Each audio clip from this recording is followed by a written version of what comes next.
Good morning, everyone. Very warm welcome to our panel discussion this morning, entitled Unlocking Capital in Ukraine's Energy Sector, Calibrating the Needs of Innovators and Investors. This panel is organized in collaboration with Innovate Ukraine, which is a UK government-funded program dedicated to accelerating Ukraine's energy recovery, decarbonization, and long-term security. My name is Christine Joe. I'm an executive director at an organization called Bankers Without Boundaries, and we are a partner of the Innovate Ukraine program. So I'm delighted to be your moderator this morning. The purpose of this session is to have a conversation around how to unlock capital for Ukraine's energy transition. To do so, we will hear from a range of investors on how they're currently thinking about risk and opportunity in Ukraine, as well as talking to policy partners who are critical in shaping the financing frameworks required to unlock meaningful capital.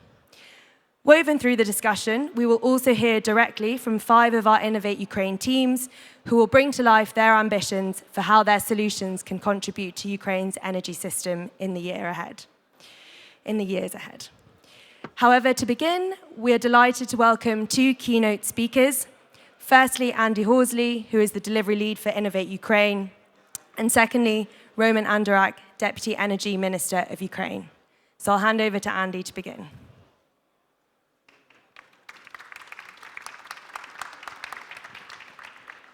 Thank you, Christine, for the introduction, and it's great to see so many people in the audience today.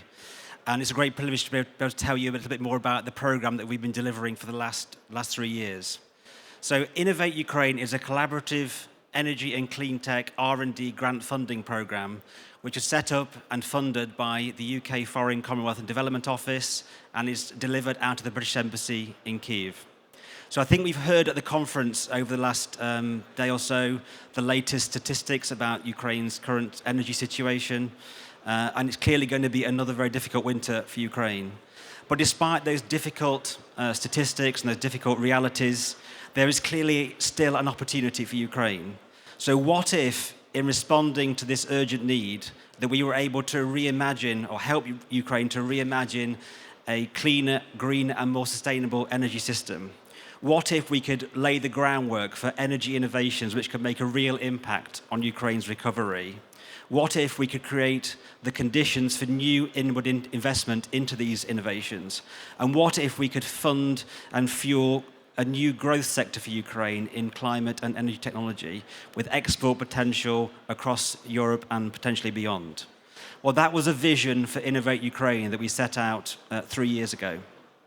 And we focus on developing energy innovations which are specifically tailored to the Ukrainian context and to the Ukrainian need. And there are 3 elements to the program which are the most important characteristics of the work we do. The first one is the collaborative nature of the program. So every project that we fund is a collaboration between UK, Ukrainian and international organizations. And some of the projects are led by Ukrainian technical innovators, some of them are led by UK technical innovators. So there is balance in the program. This is not a one-way flow of aid funding. This is a 2-way relationship, and that's a key part of the UK's 100-year partnership with Ukraine, which was signed earlier this year. The second important characteristic about Innovate Ukraine is its focus and its intensity. So rather than distributing funding across large numbers of participants, we focus our attention on high impact and high growth potential innovations, which are selected by an independent panel of experts from both the UK and from Ukraine. So we fund projects over a 2-year period and will fund costs up to £2 million. So we're looking to make a really big difference and really move these innovations closer towards commercialization. And the third characteristic of our program is all about demonstration. So all of our projects are demonstrating their technologies in Ukraine. So we have 12 really exciting projects active right now, and I'm going to just tell you very briefly about 3 of them, just to give you a flavor of the kind of things that we're funding. So our first project, Metal, is developing second life electric vehicle batteries for portable storage, portable electricity storage, and offering a solution which is an alternative to diesel generators.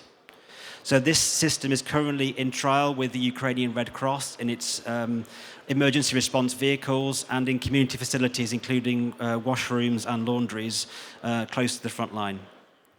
We've also got a project called S3, which is all about sustainable construction materials. And the idea behind this project is that we can allow Ukraine to recreate new buildings and new structures using only the demolition waste from war debris. So we can break concrete back into its original fractions of cement, sand, aggregates, and effectively reconstruct a new building from just the waste of the war. There's a demonstrator of that also in Ukraine, which is actively processing material right now. And the third project, just to introduce very briefly, is our dual heat pump project, which is developing a new high-temperature air source heat pump technology, which is specifically tailored to Ukraine's climate and need for high-temperature heating to serve as a replacement for fossil fuel boilers. And again, we have a demonstrator actually installed and providing heating into a building in Kiev over this winter for a trial period.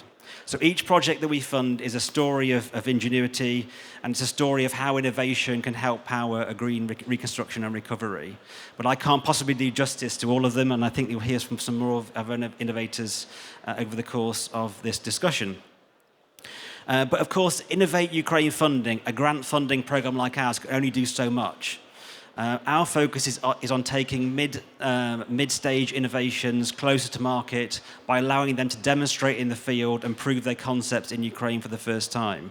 But we know in order for them to achieve commercialization, they're going to need additional funding.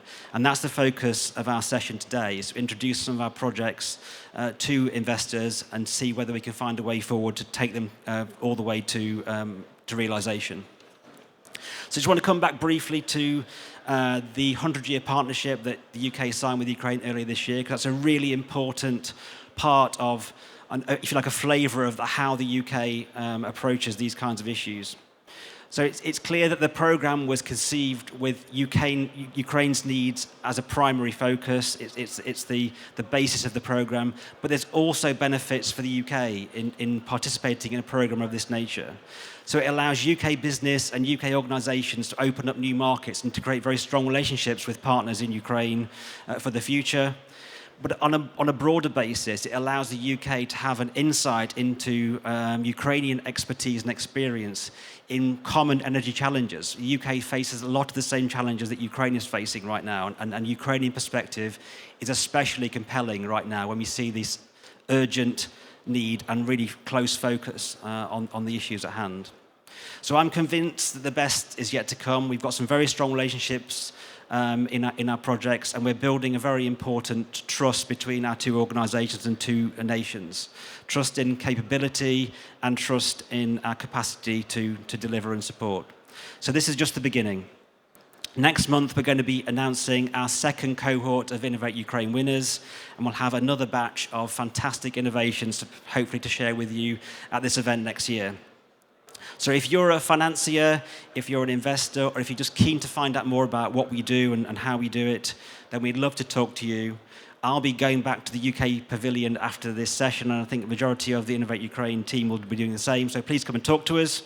I think I'll end there, but I'd like to hand over now to Deputy Energy Minister Roman Andorak, who's been a fantastic supporter of this programme right from the very start, back in 2022-23. So I'll hand the floor over to Roman right now. Thank you very much.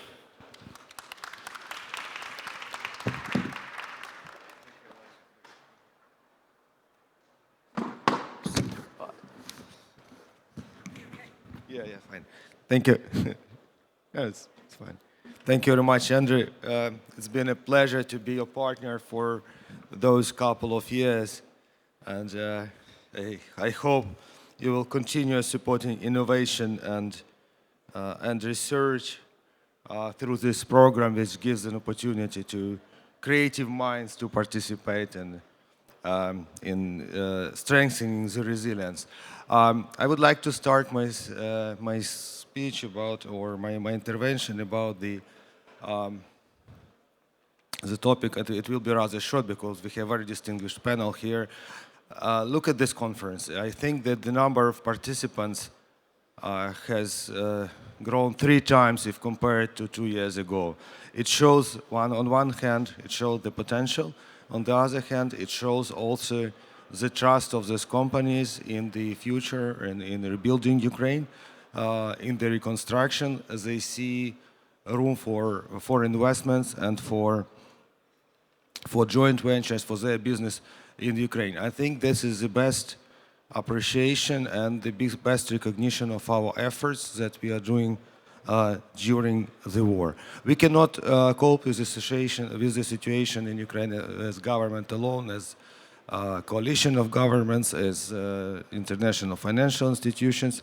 We absolutely believe that private sector engagement and involvement is key to rebuilding, is key to strengthening the resilience and the stability of Ukrainian economy.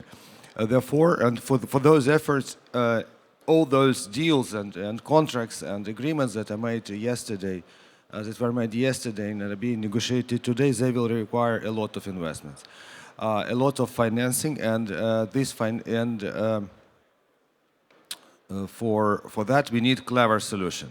We need ideas how we can de-risk those investments, how we can provide cheaper financing, which is quite restrictive in Ukrainian rates, but could be affordable otherwise, how we could improve the credibility of our Ukrainian counterparties, what we can do. I see that Olga Yeremina is here. She's been very active and proactive in designing such schemes. She will probably talk about it later. So we are trying to do what we can to make this conference even bigger next year. Indeed, AI and innovative solutions are also part of the equation of our resistance to the aggression. Here, the examples that you mentioned, but also others in renewable energy, energy recycling, recycling of materials is clear, and also drive the reconstruction on the ground. Current aggression of Russian Federation against Ukraine is not a conventional war, it's a war of technologies. The enemy constantly kind of regularly modernizing their weapons, and so we do our defense system jointly with partners, us alone, and innovation here is crucial to win this race. AI is a new weapon on the battleground, and on one hand, AI is a peaceful tool that allows the integration of renewables, developing grid stability if we talk about managing demand, etc. On the other hand, AI is now used in attacking energy infrastructure, in attacking facilities, critical infrastructure. So we need to use innovation also, in particular artificial intelligence, to let us identify those risks and tackle those risks. Final elements that I would like to mention is we are doing as a government for you and for unlocking the potential of investments for simplification of businesses in Ukraine is European integration. Recently, the European Commission presented a report on Ukraine's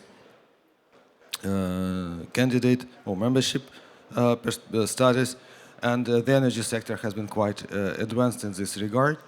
We received a score of 4 out of 5, and with promising progress to be made next year. We are talking about integration of energy markets. We are talking about very simple, transparent rules that are used elsewhere in Europe that will be applied in Ukraine. We are talking about cross-border flows of electricity, but also on auxiliary services like battery, balancing capacities, and so on and so forth. So, probably closer to the second half of 2027, we will see our markets integrated fully into most European platforms. And of course, we believe that this move will significantly accelerate our reconstruction efforts and modernization of grid infrastructure. With this, I would like to wish you a very good panel discussion because, as I see, there are a lot of brilliant speakers, and I'm eager to listen to all of them. Thank you.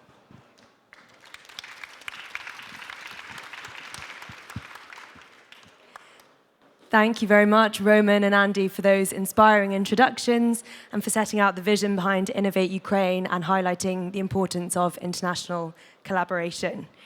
So now we turn to our panelists. So to begin, we will hear from two of our innovators from the program.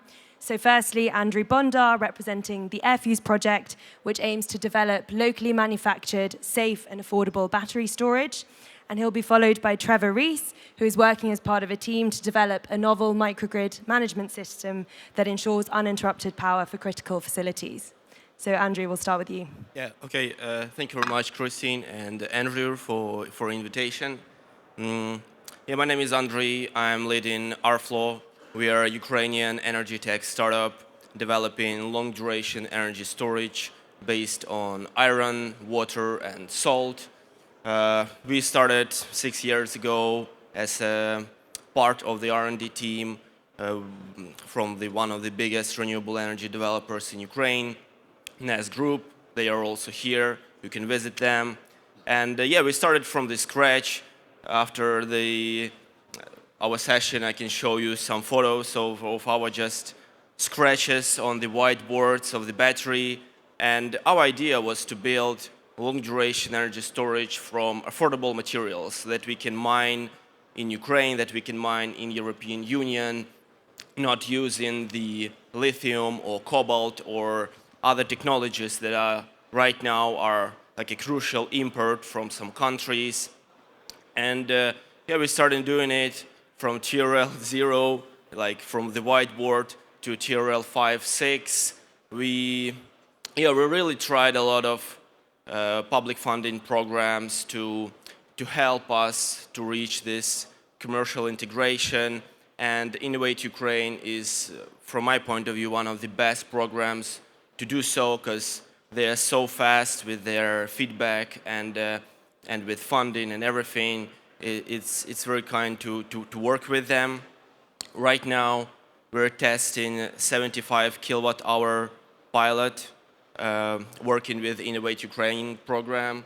And yeah, that's one of the initial steps to go into commercialization, because renewable energy developers, they don't want to see your whiteboards, drawings. They want to see pilots and real commercial experience using your products. And yeah, testing this battery, we're going into the next stage, developing and building 1 megawatt-hour battery that's already funded. And we want to test it on the real use cases like energy arbitrage, solar collocation, and wind collocation. So we will give our battery to our pilot customers in Ukraine. They will test it, and after gaining feedback from them about the use cases and about the business using this battery, we will move on building the production facility, building the batteries in the European Union, in Ukraine. We're targeting Central and Eastern European countries. From our models, we see that longer duration energy storage, 8 hours plus, works really, really well in countries like Latvia, Poland, Bulgaria, Romania, and Ukraine as well. The main advantages of our battery is its cyclic stability. You can cycle it to 20,000 cycles, and it will have only 1% degradation. So putting it into perspective, it's like you're buying your iPhone, after 2 years, it's 85% capacity, and like with our battery, it will be 20 years without any degradation. The bad thing is that you can't put our battery into the iPhone, but great thing is that you can use it for longer lasting projects in the energy grid, using it with the solar power plants, giving 24/7 renewable energy into the grid, stable and decentralized. So it will be much harder to destroy it or to do some harm to it. Yeah, and iron, water, and salt is like Ukraine is the fourth largest producer of iron in the world. So we have a lot of material to build these batteries. So yeah, if you're interested speaking with us or trying our battery, please yeah, contact us or visit us over the session. Yeah, thank you very much. Thank you. So I'm going to speak about a project called CERU, funded by Innovate Ukraine. CERU stands for Critical Energy Resilience for Ukraine. It's a 2-year project. We're about 18 months into the project. And just a couple of thoughts. Innovation is difficult. In the normal circumstances, it's not straightforward. It's capital intensive. And I think in the context of Innovate Ukraine, there's a real need, as Andy had said, to deliver innovation that actually results in concrete impact on the ground. This isn't just experimental, it's not just theoretical. So there's a real urgency to the work. And the project is developed and delivered by a number of partners. In the UK, there's ENSO, which is my company, Swan Barton, that have developed an energy management system that's deployed in the course of the project. There's a company called EP, Energy Pro. They're on the commercialization side.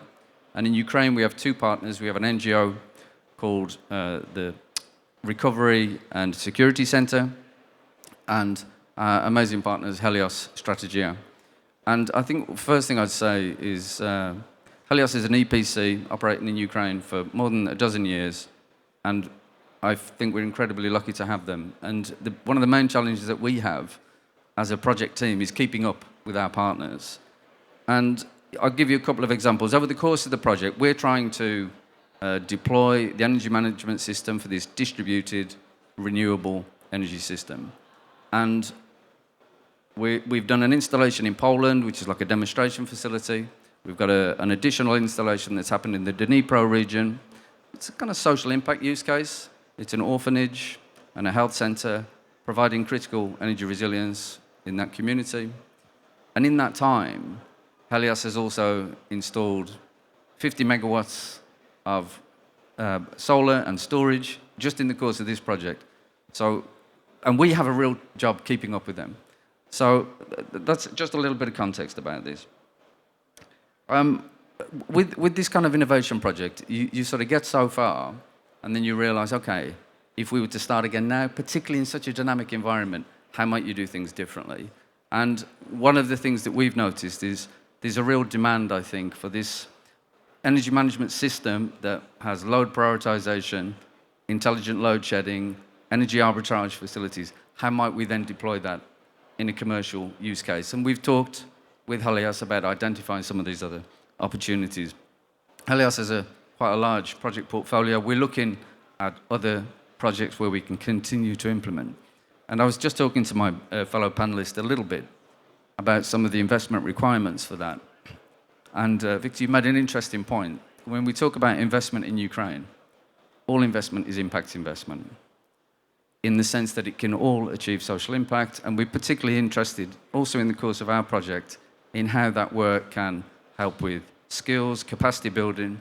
So one of our partners, the NGO, again based in the Dnipro region, is using that same project for skills training, for working with veterans and displaced people to introduce them to skills on renewable energy. In terms of where we go next, we're, as I say, 18 months into a 2-year project. We're glad to have the support of BWB, an accelerator program that's part of Innovate Ukraine, and that's really helping us take the technology, build the commercial models, and look for then how we secure further investment to continue that. We're at a point now where we're just starting to gather data on the effectiveness of the energy management system, both in Poland and shortly in Ukraine, and that will really give us the commercial model that will, help us build the business case for investment. Just a couple of other things. We've been talking about the potential for innovative financing mechanisms, so how we can look for other types of financing that are linked to specific outcomes. So if there are pull financing mechanisms that can be tied to, say, skills development outcomes, that's one of the things that we've been talking about. Another thing, and Andy, I hope you won't be offended, Innovate Ukraine, it's not big, but it is powerful. And some of the funding sums that we've heard on some of the panels here, these enormous energy facilities, it's small by comparison, but there's enormous value in this kind of catalytic funding. It catalyzes partnerships, it catalyzes other investment, and really I think that's for the long term. We wouldn't be here, we wouldn't be having these conversations with our partners, we wouldn't be able to plan for the future without this type of catalytic funding when it comes. Andy mentioned the 100-year partnership. I'm not sure we're going to be in 100 years, but we're certainly here for the long term and look forward to continuing to work with our partners. Thank you. Thank you. Thank you, Trevor and Andrew, for those inspiring words, really. I'd like to introduce the first of our investor participants on the panel, Victor Gursky, who is a partner at 1991 Ventures, a London-based seed venture fund investing in mission-driven Ukrainian founders. So, Victor, we've just heard from two innovators developing promising solutions focused on energy resilience in Ukraine. So, from your perspective as a venture capital investor, what is your outlook on the energy sector in Ukraine currently? And with VCs typically taking on technology and market risk, how are you thinking about risk in the current macro environment? Of course. Thank you for having me here. As Christine mentioned, I'm Victor. Just last year, we established our first VC fund that's called 1991 Ventures. Before that, we were a startup accelerator in Ukraine for 10 years with more than 200 companies in the portfolio. And I'm going to be looking at innovation in the energy sector from the standpoint of very early stage investment, because as a VC fund, we invest into pre-seed and seed companies only. We look at the tech sector and the innovation in the energy sector in Ukraine from the standpoint of talent, first of all. Because Ukrainian engineers were already very popular in the world, even before the full-scale invasion in 2022. And there are quite a few startups that were made in Ukraine and that became quite popular and became unicorns. But whenever the full-scale invasion started, it made this talent really think out of the box.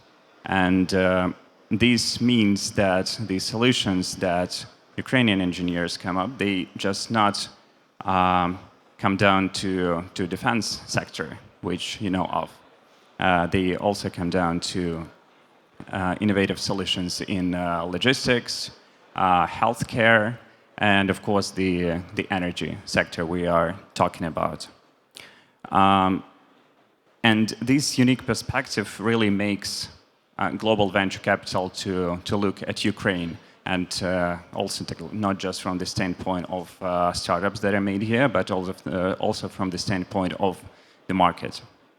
And when we talk about the energy sector, of course, everybody's looking at what's trending these days. And what we see is trending is, of course, smart grid management, storage that we were talking about. There are quite a few startups that came out from Ukraine and are doing innovative storage solutions. There are renewable energy sources. And just yesterday, I made this guy there doing the wind turbine for suburban use, and they seem amazing. Already, I'm happy to make a few introductions for them in London, and there are many of a kind. And the problem with specifically investing in the energy sector is that it requires a lot of capital investment.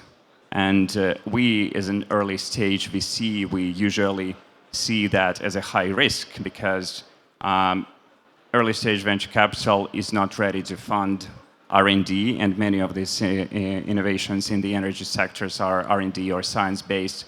So investors are looking into de-risking those kinds of deals in a few ways. And you already asked about the risks, right? So one of the things is, of course, the obvious one, the blended financing. There are quite a few instruments, including the UK and the EU, that help startups fund their innovation, their R&D. There is European Innovation Council that does direct investments, or EIF that does funds of funds and invests into funds that invest in innovation. There is British Business Bank. There is, of course, Innovate Ukraine. There is Innovate UK grants as well. And we, in the early stage venture capital, we really want to invest into the startups who already receive some kind of institutional funding. Another thing is partnerships. Partnerships with corporations. And in Ukraine, energy infrastructure basically belongs to a few energy companies, and we really are looking into startup and corporate partnerships. I know DTEC used to have DTEC Innovation Lab. There was a great example of what we are looking into corporations doing in order to scout for innovation for these startups, for potential acquisitions in the form of startups that were previously backed by VCs, for example. And the third thing is really fundamental talent development international programs. One of these programs you can witness here, which is Innovate Ukraine. Another one I may highlight is UK-Ukraine Tech Bridge, that is also funded by the UK government. And we were lucky enough to be a part of the program and to implement this program in the UK in the past 2 years. And just to highlight how this works, basically, this is like 3 months investment readiness program for Ukrainian startups. And I can just tell that the first cohort that we brought to London for this program fundraised $12 million just within a year. And this is just one of the examples of how this kind of international program highlights Ukrainian talent and essentially make it visible on a global talent and helps attract more capital into the Ukrainian startups, including the energy ones, because within the cohort there were a few, like carbon miner startup that does carbon capture for agriculture sector, for example. Thank you very much, Victor, for those insights. I'd now like to introduce Dima Borode, who's a partner at Horizon Capital. Horizon Capital is a leading private equity firm in Eastern Europe focused on deploying growth equity to back entrepreneurs and transformational businesses in Ukraine. And the team's been involved in some notable recent structured transactions in the country, co-investing alongside DFIs and international investors. So Dima, given the current environment in Ukraine, how are you thinking about balancing opportunity and risk as you look to develop your investment pipeline in the energy sector? Thank you, Christine. Indeed, a few words about Horizon Capital. So we are the largest and the most experienced private equity firm in Ukraine. We have been operating in the country for 30 years. We have 1.6 billion in assets under management across various strategies. Currently, we have 3 active funds in Ukraine. 2 have been fully invested and in the investment stage. 1 is actively investing, focusing on more asset-light opportunities. At the same time, we see tremendous and I would say historic opportunities with real assets. So we're actively now fundraising with another strategy focused specifically on this, which kind of answers the question that, given that we have active fund which we're deploying and raising a new one, we do see opportunities in Ukraine, specifically in those energy intensive or real asset sectors. There are a number of structural changes which happened. Some were, fortunate, some are very unfortunate. Where specifically, if we're talking about the energy market, of course, there's still this conception that Ukraine has this, highly regulated market, which goes back from the old era. In fact, we have a liberalized market. There were a number of very advanced reforms done pre-war. Our energy system is fully integrated with the European Union. That happened in 2022. And on the unfortunate events and what's driving a lot of investment opportunities in Ukraine is the fact that Ukraine has transitioned from being energy surplus country to being big shortage on the capacity generation. So about 60% of power generation capacity in Ukraine has been destroyed or occupied, which created blackouts of which we all hear, but also one of the highest energy prices in Europe, which is a huge burden on many of the businesses and is really constraining the reconstruction of Ukraine.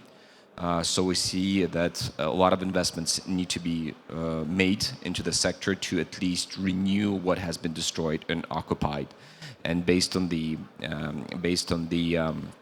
assessments by the TSO Ukrainian operator, about 10 gigawatts of new capacity needs to be brought online just to close the gap which currently exists. The great thing is that because of the cost of renewables and also because grid connections are becoming more available in Ukraine, a lot of that capacity would come in form of renewables. And this is where we see the biggest opportunities at the moment in Ukraine. It's quite attractive on the return profile. Ukraine is blessed with very favorable natural conditions for developing many of the renewables. For example, just a fact that Ukraine has one of the highest wind capacity factors for onshore wind. And we also have abundant land, which helps, and we also have a favorable regulatory regime. Really, the government understands that we need to bring new capacity, hence the regulation or the time it takes to bring projects online are times faster than you would see in Western and Central Europe. So all this brings that there is a strong commercial case for investments. But of course, we cannot ignore the fact that the country is at the state of war. We cannot ignore the fact that there are constant attacks on our energy infrastructure. Hence, there needs to be the right de-risking mechanisms. But again, I think there has been a tremendous progress made on multiple fronts to increase the availability and availability of those instruments. Not related to the energy investments, but also in the critical sectors of Ukraine's economy. Last year, we completed the largest M&A transaction over the last decade in Ukraine. That was done in the digital infrastructure space, specifically in the telecom space. That was when the French investor was coming into Ukraine, Xavier Niel. And that was a very complex deal which required coordination of multiple stakeholders. So, of course, there were equity sponsors who needed to provide equity for that transaction to happen. But we also had to raise substantial amounts of debt for the combined platform. And fortunately, we had DFIs, specifically EBRD and IFC, who backed that transaction with a very sizable $435 million debt package. But of course, putting $435 million into 100% domestic asset critical infrastructure is a very big ask and ambition to do. But fortunately, there were guarantees provided by the European Union and by some national governments, which enabled for EBRD and IFC to come in with such a large stake. So as you can see, doing these sizable investments does require coordination of multiple stakeholders. You need equity sponsors, and very often it's multiple equity sponsors because not a single one can take such a big investment, or it requires actually coordination or combination of both international and local investors. You also need to have debt providers. Fortunately, they're there, but for those debt providers, you need to have the right guarantees. So, we're pleased to see that there are instruments in place which could be used, but of course, given just the pure scale of the investments which Ukraine needs, and this is the data from the World Bank, so Ukraine will require about $500 billion of investments to do the reconstruction.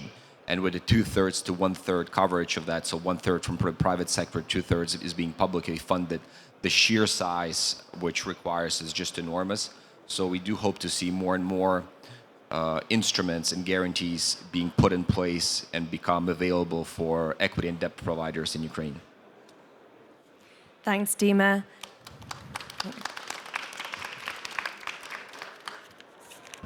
Speaking of those de-risking instruments and guarantees, it's our pleasure to welcome Lucas Fazeli. He's the Deputy Head of the Unit of the Ukraine's Reconstruction and Accession Unit as part of the DG for Enlargement and the Eastern Neighbourhood at the European Commission. So amongst other things, the European Commission is overseeing the implementation of the Ukraine facility and providing many of those de-risking instruments that we've already heard about today. So, Lucas, could you just start by giving us an insight into some of the initiatives and investment programs you've been involved with within the energy space? Hello. Thank you, Christine. You have really lined us up here in the row, in the order of, Dima just spoke about some deals in the order of hundreds of millions. I could try to be impressing you with the total capacity that the European Commission is managing. We have 7.8 billion of guarantee capacity for the reconstruction of Ukraine in the years until 27. We have 1.7 billion of investment grant / blending in financial instruments capacity. But I think the most interesting intervention was still the first one, when Andrei spoke about his iron and salt-based battery. And so for these small-scale innovative projects, it's probably, in the end, best to go back to basics. And I really congratulate Andrew and the team on the straightforward program of seed grants that you are running to help really the new ideas emerge. And then yes, the EU with its giant instruments, which in the end we are implementing through partners like the EBRD. I see Olga at the end of the panel. We work with the Green for Growth Fund. We work also a lot of our programs are implemented through Ukrainian banks, of course. So if Andrei one day goes to ask for a bank loan, chances are that the bank will be more inclined to provide the loan, because the loan is largely de-risked by a guarantee that, where the risk is basically on the shoulders of the EU. So this is in place, but I think that for your panel, where the focus is on the innovators, I'm really slightly jealous of the small grants that you are able to provide for hand-picked projects, and where actually you are able to cultivate something really new and interesting from the seed. And yes, then of course for scaling up, it needs guys like Victor with his venture capital, and it needs bigger fund managers like Dima, and then maybe it needs even larger capacities like those that the EU is able to put in place. Fantastic. And could you talk a little bit more about some of those, some of the work, for example, the European Commission is doing to back some of those local banks that could potentially on-lend to some of these innovators? Yes, so we help to de-risk, right? So we can share the risk of a local bank's portfolio of SME loans. Sometimes the emphasis is on financial inclusion. So we can also be, the end beneficiaries can also be bakers, but they can also be energy entrepreneurs. We then have a famous program with the EBRD, which is called High Bar. That's basically focused on energy efficiency and renewable energy in particular. There you see wind and solar projects. You see battery storage projects. So these are already larger operations where the EBRD usually invests directly through project finance. But yes, we do have, through the EBRD or also through the EIB group, or through KfW and others, we have also schemes basically operating through intermediated financing through Ukrainian banks. Obviously, renewables is one part of the story, but even energy efficiency schemes, even improving the performance and modernizing, municipal district heating systems, all this is actually an important part of the picture. Thanks, Lucas. And even with all of the support offerings that the EC is currently offering, what barriers remain, in your opinion, to leverage private capital? What are the kind of remaining barriers or the next steps? Well, I think the frustration I have is that with our big instruments, it's sometimes hard to get to the smaller scale startup. So in the end, the bigger instruments, the kind of higher caliber instruments we have, the less agile we sometimes are. We rely then on intermediated structures, right? So it takes us a bit of time to get to support people like Andrei, but. It's then like part of a system, right? So that's why it's good that there are players who operate at a smaller scale, who are more nimble, and then eventually, of course, we can then also, they can come to us for kind of more like wholesale support. But everything has its right order of magnitude, and it's good to be here, kind of at all the different orders of magnitude. Thanks. Great, thank you very much. Now, to bring us back to the project level, I'm delighted to introduce 3 more Innovate Ukraine project program partners. So first, we have Yaroslav Kryl, who is working as part of a team developing a full-scale green hydrogen complex in the Odessa region. He will be followed by Natalia Lushnikova. She's actually replacing her colleague, so it's her colleague's face that you'll see on the screen. But they're working as part of a team to develop a mobile upcycling production system that has the potential to transform rubble from demolished or war-torn buildings into high-value, low-energy and low-carbon construction materials. And thirdly, we'll hear from Ivan Vashilo, who is part of the team targeting the development of Ukraine's first geothermal power plant. So Yaroslav, we'll start with you. Yeah, thank you. So, hi everyone, I'm Yaroslav Kryl and I'm a CEO of Hydrogen Ukraine. And I'll start, what is a hydrogen? Hydrogen, it's not a new element. Currently, hydrogen, it's spreading in all industries, in all sectors of economy, but currently it is produced from natural gas. And everybody see how Russia use its hydrocarbons as a hybrid weapon. And in our case, we are developing green hydrogen production. And for green hydrogen, we need 3 elements. First one, it's renewable energy, such as wind, PV, hydro energy. Second element, it's a little bit water. And third, electrolysis. During electrolysis, we split electricity through the water and split water into 2 molecules, hydrogen and oxygen. And hydrogen, it's a new energy carrier. In 2020, European Commission adopted its EU hydrogen strategy, and Ukraine was indicated as a strategic partner. It is expected that in Ukraine, it will be constructed around 10 gigawatts of electrolysis production in the nearest 10 years. And before full-scale invasion, we developed our hydrogen project from our own businesses. Our group of companies was in the top 10 of renewable electricity producers in Ukraine. But in 2020, we lost everything. And the Innovate Ukraine program, after URC in London, provide us a second chance. During evaluation period, we find a brilliant partner, AB5 Consulting, British company. Gabriela, Betty, please raise your hands. Thank you very much for your support during these 2 years. During these 2 years of project implementation, we finalized our comprehensive feasibility study. And currently we have, I guess, maybe first such project in Ukraine, which has both technical evaluation and finance model. In our case, we expect to build renewables, such as wind and PV generation, to supply our electrolysis facilities. But we developed not only one option as a pure hydrogen production, we developed 3 options. First, definitely, it's a pure hydrogen and its transportation through the pipeline. Second one, it's green ammonia production for future fertilizers production. And third one, it's a green methanol. Green methanol is a very important element for Ukraine's economy, because currently we don't have any methanol production at all. Russians destroyed all our facilities and all methanol currently imported abroad.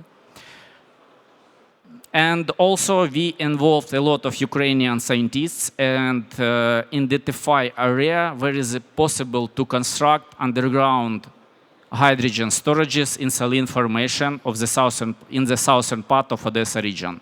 So currently, our project almost finalized, I guess maybe by 95%. And this 5%, we are at the process of grid connection, because it's a really huge and complicated process. And we have to connect our facilities not only to energy system network of Odessa region, but also to energy system of Ukraine, to Ukrenergo.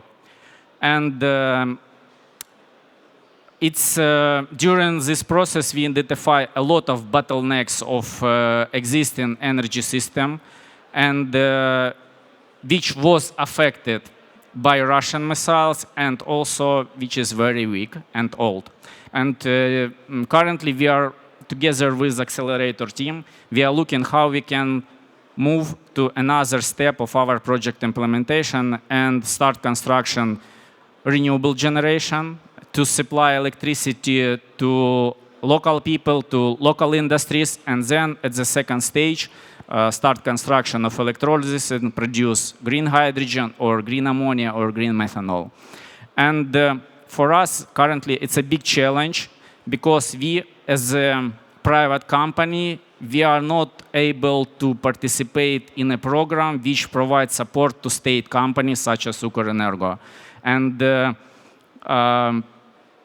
currently, we are looking for a partnership, and I believe we will have some dialogue after this meeting with the European Commission. I will take this opportunity to speak more about hydrogen projects in Ukraine, and I believe that next year we can move to the next stage of project implementation. And thanks again for Innovate Ukraine program, for Accelerator team for this support, and once again for AB5, a British company which helps us during these 2 years. So thank you.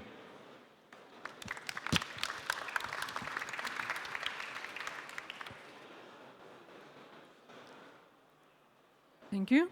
Can you hear me? Good morning, everyone. I'm here from two sides. I'm presenting, I'm a postdoc in circular building materials in Technical University of Eindhoven in Netherlands, but I'm Ukrainian, and I'm originally from Rivne. I see my colleagues from Rivne region here. My colleagues from National University of Water Environment Engineering are the partners of the project Innovate Ukraine. And when we started this, with this idea, when for the first time we contacted with Professor Theodor Heinen, who now works in the University of Leeds, with this idea on recycling war rubble, construction, demolition, and disaster, basically war waste, into new building materials. And we started to build a consortium. We were really aware that this is a huge challenge for Ukraine. Definitely being physically far from Ukraine, I could not join to this project and support my Ukrainian colleagues, both in academia and industry. So we built a nice consortium of academic partners from UK and Ukraine, industrial partners from Ukraine and Netherlands. Here is our partner, Ukrainian partner, Ecoplast Logic from Kyiv region here.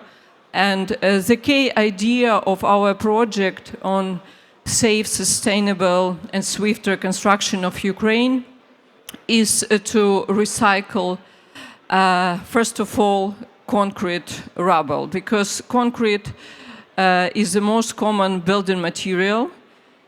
We realize that every day Ukraine suffers from Russian missiles attacks. Like tonight in Kyiv, we had a huge attacks, but many residential buildings were damaged.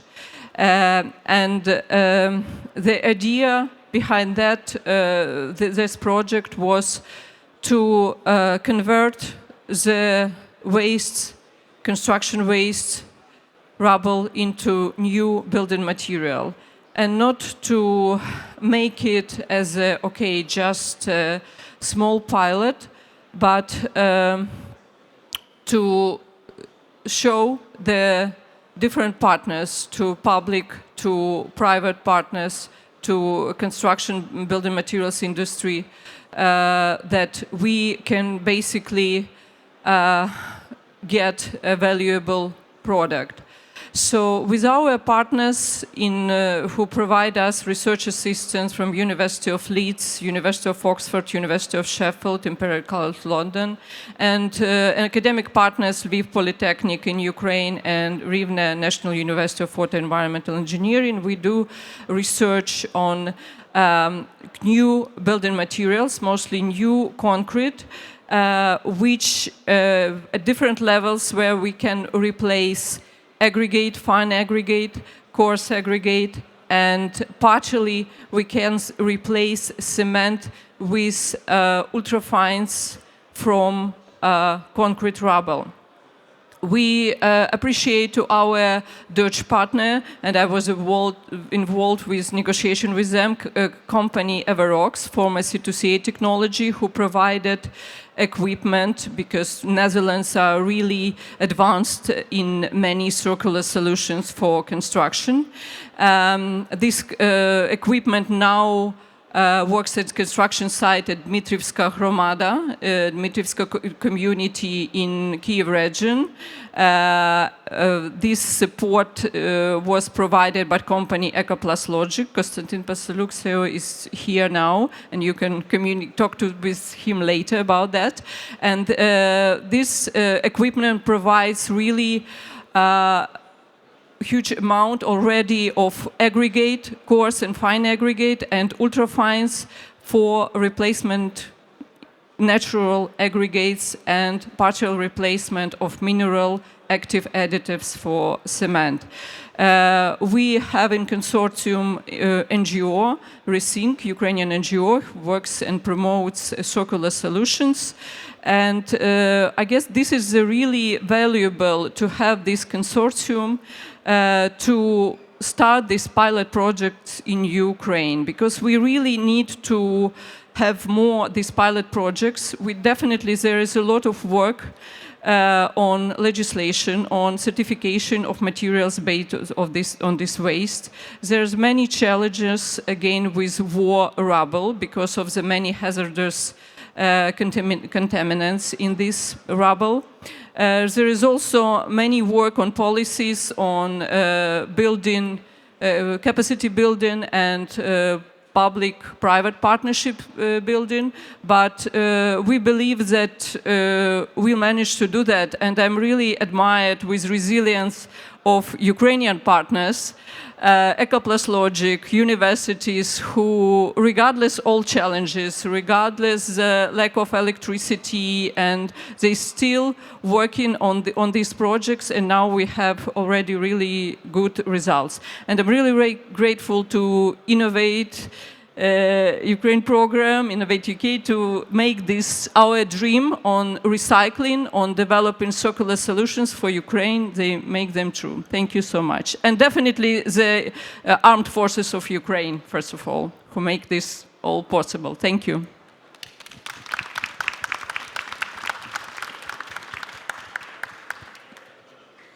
Thank you, Natalia. Thank you, Christine. I'm very happy to be here, and I like to represent you our geothermal project. The geothermal project is like our very ambitious goal to develop a new energy industry in Ukraine. And we have some slides to demonstrate what we are doing. This idea was born in 2021, just before the full-scale invasion in Ukraine, and we thinking just about the green energy development in Ukraine. It is because I am geologist, and we have a good potential of geological of subsoil in Ukraine. But in 2022, everything changed. And we have lost a big sector of energy, and geothermal become a very good alternative for fossil fuels because it can supply both electricity and heat. And so we have tried to find the good solution for that. And we start to combine our efforts from the biggest energy company, Naftogaz Group, Ukrgaz Vidobuvanya. We have thousands of wells and very good geological knowledge in the industry. We involve the biggest university, Kyiv National University, to work with that. And we find, and thanks for Innovate Ukraine program, we can create a very good consortium with our UK partners from Aberystwyth University and company of Rockfield. And we involved our friends and very good supporters from Oil and Gas Institute here in Poland, in Krakow, which is make a very big input in this project. And so currently we are working in the regional scale, so we are trying to create the pilot project. And can I ask to switch the slide, if possible? And so we're trying to make a pilot geothermal plant from 5 to 10 megawatt capacity, electricity capacity, but we have some scale, like a side project with examination, is it possible to extract critical raw materials like lithium, like boron and other critical minerals from geothermal brine. We're also working for CCS project, is a potential side project for that. And so we have many interesting idea. We develop some new innovative technology. We have expanded our consortium, so it was some new ideas, and we are trying to cooperate with the UK geothermal industry. And I hope that this geothermal industry will be developed not only in Ukraine, but in UK as well, and is in Europe.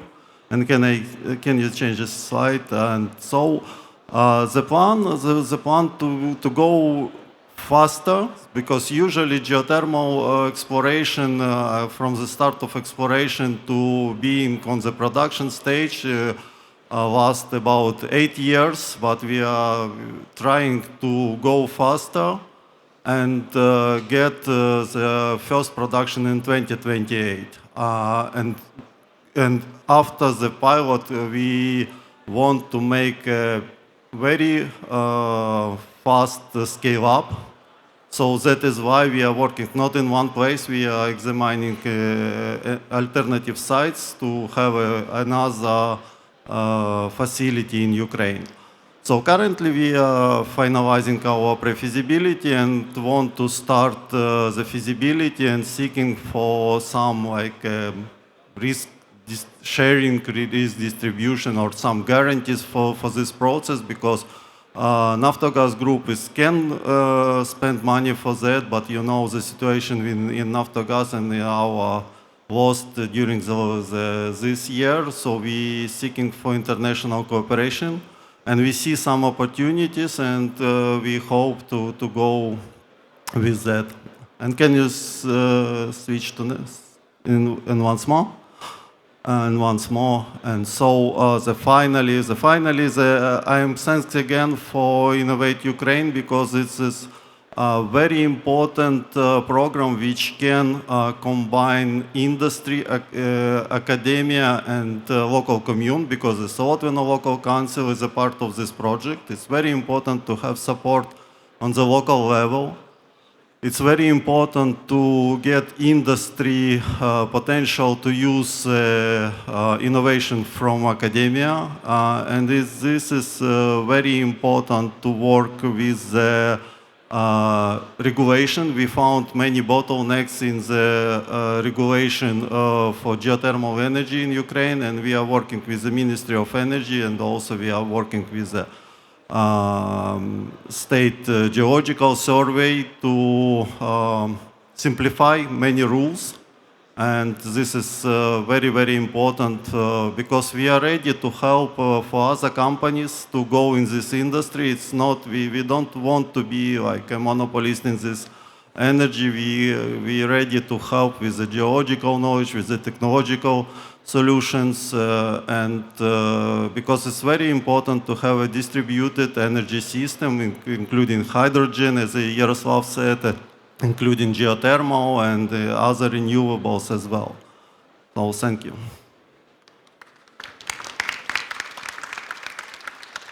Thanks, Ivan, and thanks to all our project representatives. We have now another key organization that was working to develop the enabling environment for mobilizing capital in Ukraine. I'm delighted to introduce Sarah Weiss, who is head of the Sustainable Finance Unit at GIZ's Ukraine Energy and Climate Cluster. GIZ is Germany's international cooperation agency, working with governments, financial institutions, and the private sector to design the policies and instruments to unlock sustainable investment. So, Sarah, the Sustainable Finance Unit works at both the top-down level and also the bottom-up project preparation level. So can you first talk about your work at the top-down policy and institutional level? Sure. Thank you very much. Thank you very much also for the invitation. Very happy to be here and engage in this discussion. As said, I'm leading the Sustainable Finance Unit in GIZ, and this is part of the Energy and Climate Cluster, which comprises about 15 projects across Ukraine on energy, climate, infrastructure, urban development, etc. And as you already said, we work across various layers and to promote a sustainable and robust ecosystem that helps mobilize funding for a sustainable reconstruction of Ukraine. As GIZ, we have been in Ukraine already for the past 30 years. We have a presence in over 20 locations across the country, and overall we work in 40 projects, so this is quite a broad range and a broad network with our partners that we can build on. So let me share a few examples of our work. On an institutional and policy level, we work to support the Ministry of Economy to revise the NECP and include a just transition concept into it.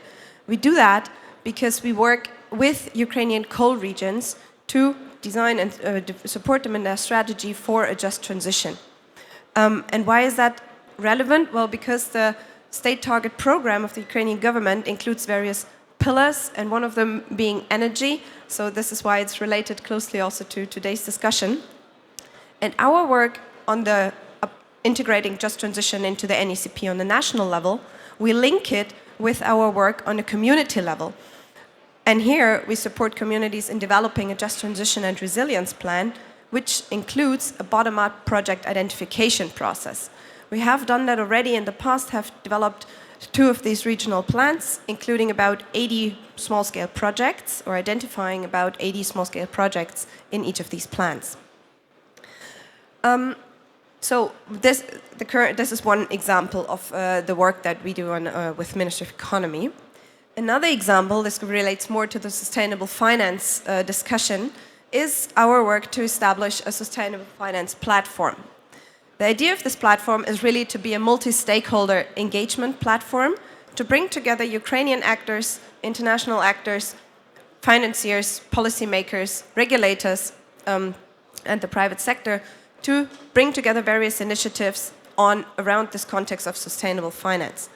The idea is that this platform is going to work in several pillars, including, for instance, topics around benchmarking, ESG benchmarking, financial instruments, also reporting standards. And we work with this together with the Office of the President, the Cabinet of Secretary of Ministers, and the platform will be launched still before the end of this year. And we very much look forward to work closely with our partners on bringing the sustainable finance agenda forward. What can be the outcome of such a platform? It can, for instance, be to support a Ukrainian sustainable finance taxonomy. Why is that so important? A taxonomy includes basically a classification system that helps to identify what investment is termed can be sustainable. Now, we already heard earlier today, basically every investment into Ukraine is a social impact investment. True. On the other hand, also it helps to mobilize additional financing from international sources when it's clear what is counted green or social, and to have a social impact. And I have worked in a commercial bank myself, so I know very well this balance you have to strike between financial return and meeting sustainability objectives. So therefore, our hope with this platform is also to support such a development of a taxonomy. Do I have some time also to share some work? Absolutely. Great. So beyond the policy level, we also work with individual banks. So here, this is to support the Ukrainian banking sector in integrating ESG criteria into banking operations. On this, we work very closely with the Independent Association of Ukrainian Banks, and we're very much appreciative of this great collaboration. In that, what we do is we combine hands-on training and lecture series. With that, we have, for instance, organized sessions on green bonds, on climate risk assessments that have reached over 200 participants from over 30 banks in Ukraine. And we are very much looking forward to continue these discussions and actually even go deeper, now organizing deep dive trainings for banks, and then followed by individual mentorship programs tailored around the setting of each bank. Ultimate objective, as already said, to integrate ESG considerations into banking operations and thereby help to mobilize also funding from the Ukrainian commercial banking sector for sustainable purposes. And lastly, what I wanted to mention as well is some of the work that that we do on district heating area, which again links a bit the policy area and the project preparation side. So here we know that, for instance, the EIB has a grant framework loan on district heating, and our support goes to really to reduce transaction costs for such investments and such projects. We do this by supporting regions to develop a decarbonization strategy, so actually to identify also which projects should become part of it, and by conducting pre-feasibility studies, for instance, how to replace an existing heating plant with new ones. And lastly, our contribution here is also to organize matchmaking events to bring together district heating suppliers basically with financiers. So as you can see, it's a broad range. Very much looking forward to engage in more discussions maybe after this session. Thank you.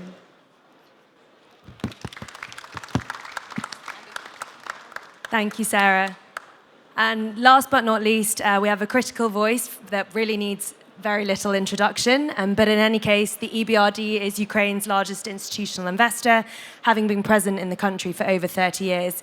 And since the invasion in 2022, the bank has deployed more than 8 billion euros into the country. We're very pleased to have with us Olga Yaremina, who's Associate Director and Senior Energy Banker at the EBRD.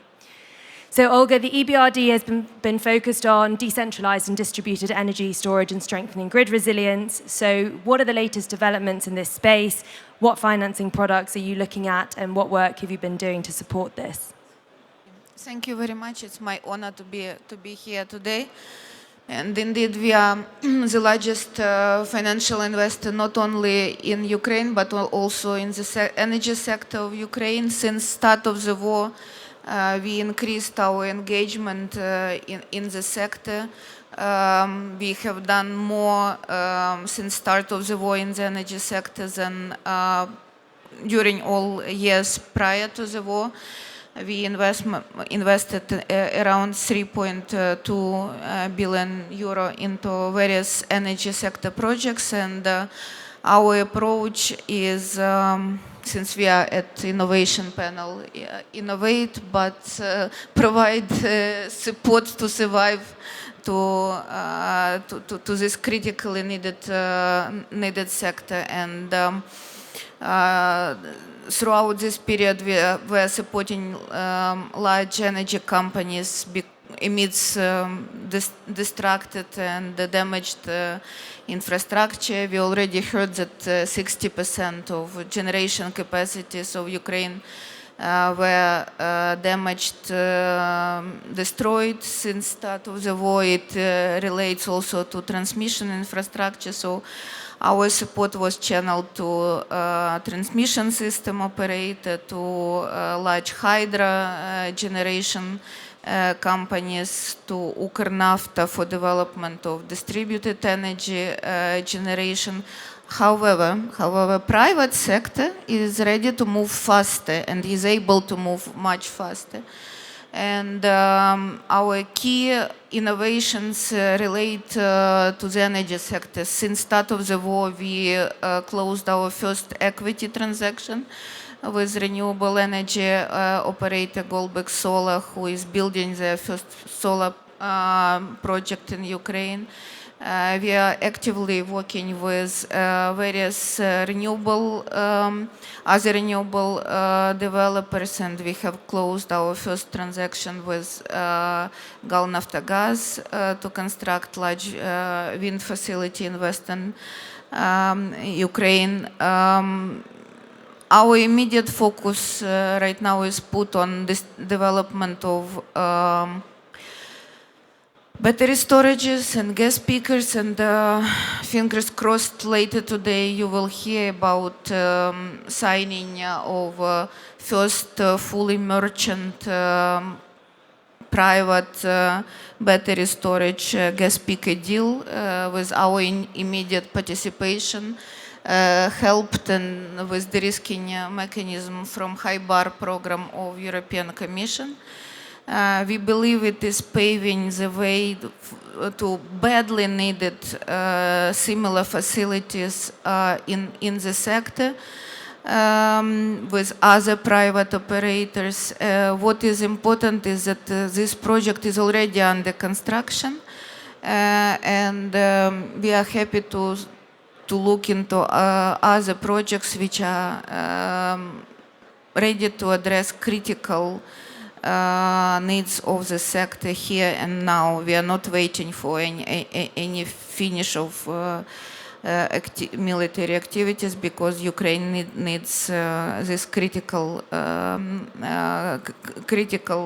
infrastructure already now. And we believe that private sector is ready to contribute more dynamically than state sector. So going forward, we also, and as Lucas mentioned, we are actively cooperating with European Commission, with other IFI partners, donors, to establish renewable de-risking platform. And it is again designated to support investors who are ready to construct their facilities as soon as possible in the renewable sector of Ukraine. Focus will be made on wind facilities with some supplement of solar may be co-located with battery storages. But the key critical need of Ukraine energy sector, which was net electricity exporter at the start of the war and just connected to an NSOE grid, but unfortunately right now net electricity importer is to develop flexible capacities, to develop its own engineering basis actually to meet huge, unprecedented needs in equipment, in engineering services, because we need not to forget that in order for investors to build all this, you need to have bases. Yes, you need to have knowledge base, you need to have equipment base, because even production and transportation of all this equipment takes time and effort. So all this infrastructure and facilities and people need to be available on the ground to meet needs of Ukraine. And yes, see many familiar faces in this audience, and we are happy to continue closely working and helping here and now and innovating. Thank you. Thank you, Olga. Thank you to Olga and all of our panelists today. So thanks Lucas, it's been very valuable hearing the multiple perspectives come together, from the innovators who are pushing to create real impact on the ground, to the capital that's just looking for the right opportunity to engage, and from our policy and enabling partners who are helping to develop the instruments and structures to link the two.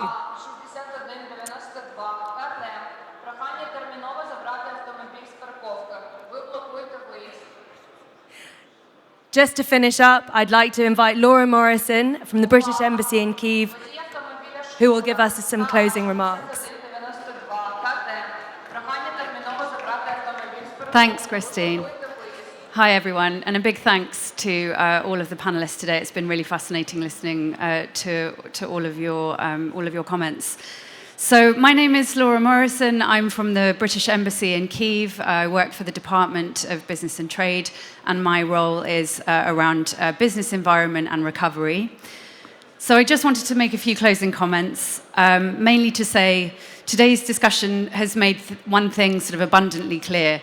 Ukraine is not just rebuilding, it really is reimagining its energy future. And at the heart of that transformation is this wealth of homegrown innovation. We've heard about innovative long-term energy storage using common materials like salt and iron, to the development of new and green energy sources. These are British, Ukrainian entrepreneurs and researchers that are developing solutions which are not only helping communities to keep the lights on today, but are shaping the clean energy systems of tomorrow. Some of our panelists have touched on the fact that this isn't without its challenges. The risk of the conflict itself, market instability, underdeveloped capital markets and investment infrastructure, and limited access to scale-up capital for Ukrainian innovators, to touch on but a few things. The UK government is working to tackle some of these challenges. We're deploying risk-sharing facilities like the TIGER programme, TIGER standing for Triggering Investment, Growth and Economic Resilience, contributing up to £40 million to the IFC to unlock SME lending. We're working with the City UK through the City Ukraine Hub to convene insurers and multilateral partners to rebuild insurance markets, and we're also sharing financial and legal expertise to reform Ukraine's business environment. We have our pavilion over in the hall next door in Hall 1, which you'll be able to spot from our quite sort of lovely 100-year partnership branding. We have some amazing British businesses and organisations exhibiting. BWB are there, we've got Andrew will be there, we've got the City UK there, as well as many others, who are working on some of these very reforms and challenges. We also have some of our energy sector specialists from the UK government who can probably answer lots more of your questions that you might have. So please do come and see us if you have the chance. We'll also be having some happy hour drinks from 3, if that might tempt some of you along. But lovely to see you all here today. Thank you very much. And thank you to all our panelists. Big round of applause.